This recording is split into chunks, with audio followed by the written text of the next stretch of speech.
आणि मुंबईमध्ये काँग्रेसचे शेअर मार्केट बाहेर आंदोलन सुरू आहे। राहुल गांधींच्या कालच्या पत्रकार परिषदेनंतर काँग्रेस आता आक्रमक झाल्याचं पाहायला मिळते। तर काँग्रेसकडून शेअर मार्केटमध्ये घोटाळ्याचा आरोप होतोय आणि महत्त्वाची आणि मोठी अपडेट आपण पाहतोय।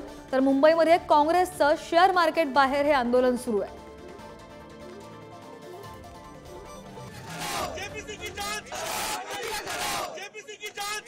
आणि काँग्रेसच्या कार्यकर्त्यांची आणि समर्थकांची ही घोषणाबाजी आणि ते चांगलेच आक्रमक झालेले पाहायला मिळतात।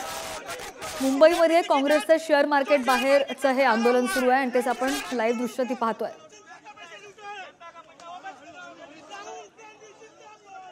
आणि पोलिसांची गाडी सुद्धा इथे दिसते, पोलीस त्यांना ताब्यात घेत आहेत असं दिसतंय। शेअर मार्केट बाहेरून हे आंदोलन सुरू आहे आणि काही कार्यकर्ते जे आहेत जे घोषणाबाजी करतायत ते त्यांना पोलीस आता ताब्यात घेत आहेत आणि